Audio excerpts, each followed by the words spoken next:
Hi again, everybody. This video is sponsored by a contribution from Christina, and here's her story. Dear Ollie, I want to tell you a childhood story of mine because I think it epitomizes how the narcissist breaks her victim down psychologically. For your viewers who, like me, watch all your videos, I am the woman whose mother left her $10 in the will and the rest of her $1 million estate to my 3 uncles. You told the story of that video entitled, "You'll Still Be Angry When the Narcissist Dies."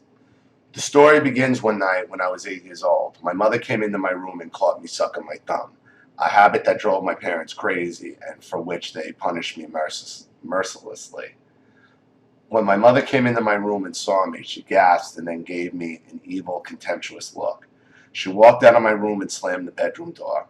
I assumed that she would be back quickly with the belt and give me a whipping, which was the usual punishment for sucking my thumb. By the way, when my mother whipped me, she always made me take all my clothes off. My mother did not come back with the belt. I sat there in chilly, ominous silence for an hour. I hadn't heard a peep for that entire hour, and I was terrified. I finally decided to venture out of my room to see what was going on. I walked into the living room, and my mother was sitting calmly on the sofa. On the coffee table sat our first aid kit. Gauze, scissors, and surgical tape were laid neatly on the coffee table. "Come sit down next to me," said my mother. "What are you going to do?" I asked. "I'm going to cut your thumb off," she said calmly. I immediately bolted to the front door and ran out the house. We lived in an apartment, and I had to run down 2 flights of stairs before I heard my mother yell, "I'm not going to do that. I'm just going to tape gauze to it. Come back. I'm not going to do that." It was winter, and I wasn't wearing any shoes. I didn't have anywhere to go, and I was terrified to keep running out into the night, but was also terrified to go back up to our apartment. I decided to go back up to the apartment. When I got back up to the apartment, my mother was sitting on the couch again, but now she looked on the edge of tears. She says, "I'm just going to wrap this gauze around your thumb so you can't suck it no more. Then you can go to bed." I sat next to her. I was terrified because I still thought there was a good chance that she might cut my thumb off. She wrapped the gauze around my thumb and taped it down. Then I went to bed and we didn't talk for the rest of the night. The next morning when my mother got me up and ready to go to school, the emotional atmosphere felt like nothing I'd experienced.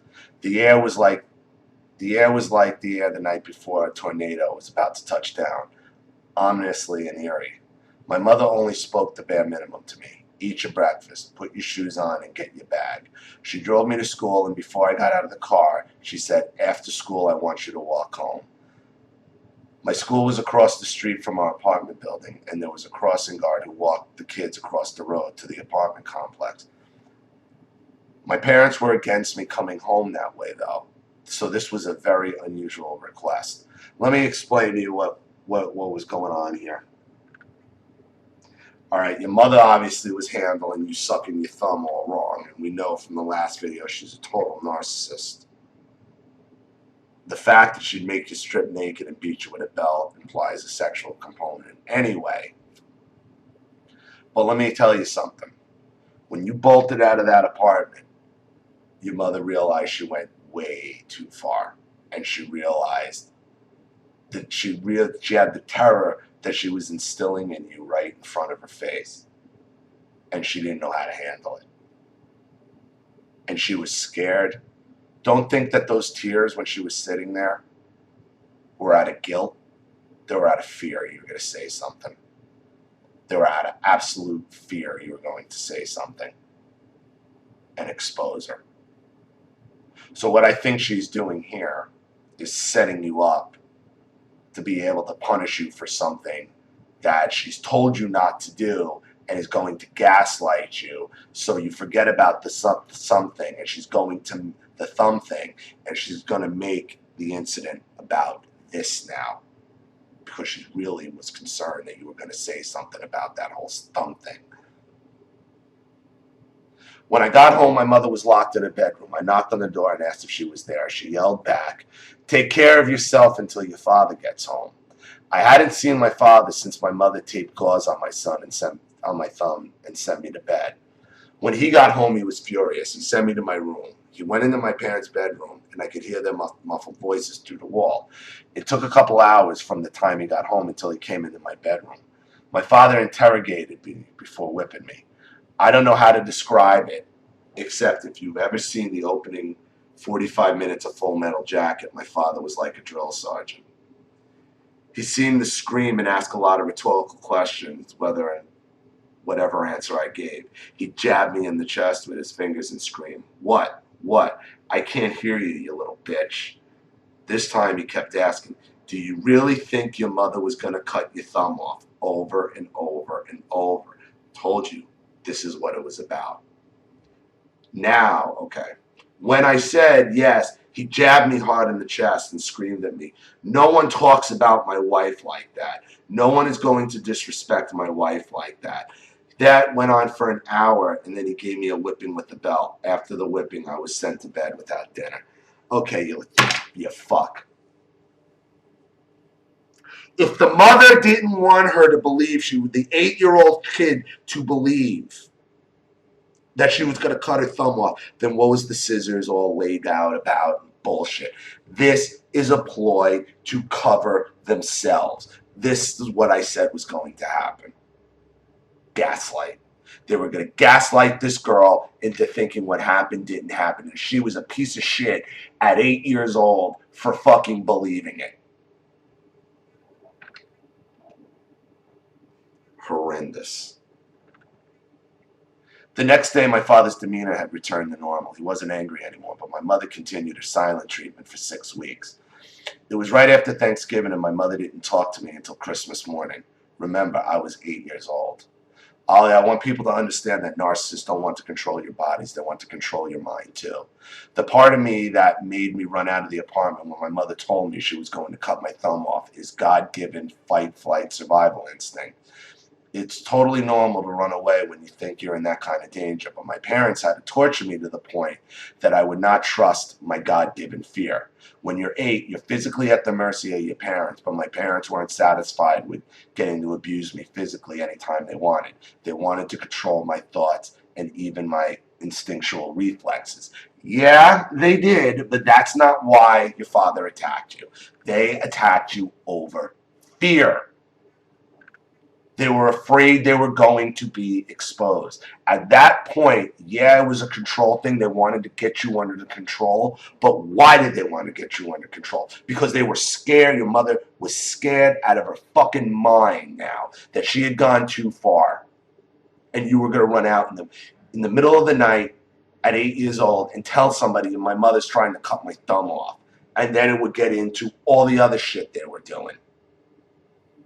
See, it isn't even necessarily about the thumb.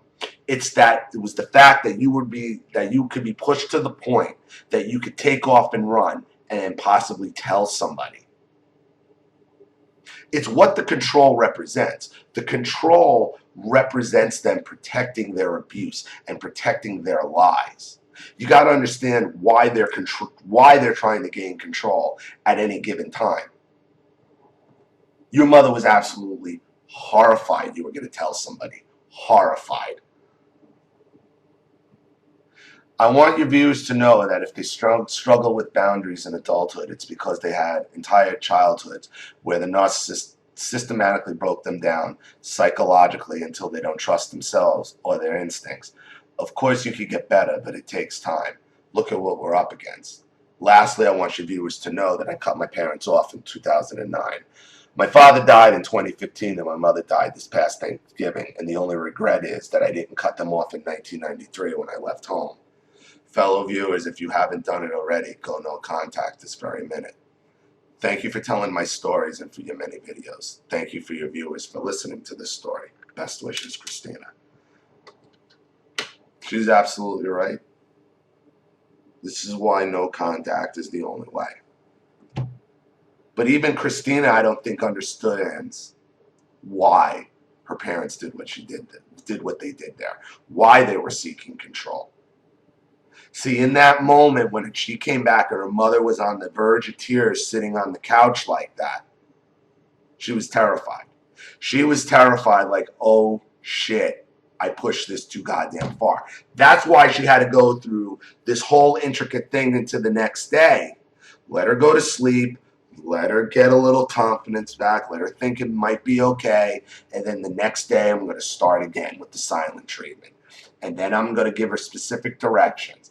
And the whole thing was a lead up to your father attacking you like that. So she could torque him up, or he could go along with it willingly, whichever one it was. Okay? Because in that room, they were thinking to themselves, if they didn't even say it to themselves, out loud, they both knew what they were doing. Oh shit, if Christina goes and starts telling people what happened, and people start asking questions, then what? Then what?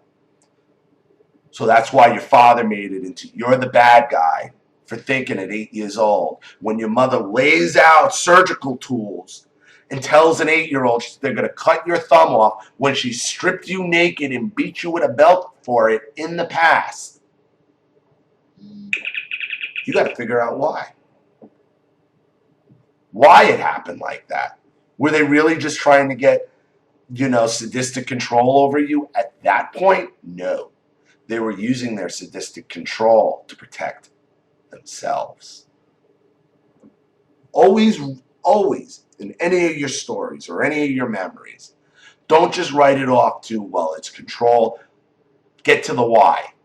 Get to the why they're doing it at that freaking moment, and you will have more and more breakthroughs. Because if somebody had picked you up, if a cop had seen you, or somebody had seen you, that my mom's going to cut my thumb off, and then the cop asked you, why do you think your mom, because I suck my thumb. So why do you think your mom do you think she'd really do it? Well, because she usually strips me naked and beats me with a belt when I suck my thumb. Huh, you don't think they'd have been answering some fucking questions?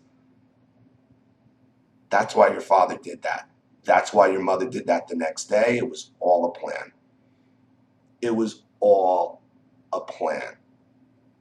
The narcissist controls you many times to protect their own abuse and their own narcissism. So keep that in mind. But thank you for your contribution. It was excellent. It was wonderful. Thank you for your story and your words of support to the community. I really appreciate it. Everybody who's watching, thank you again. Please leave any comments or opinions or advice in the comments section below. And again, if you have a story, a topic, audio you'd like shared on the channel, or you'd just like to contribute and see the channel grow, you know what to do with the PayPal link in the description box.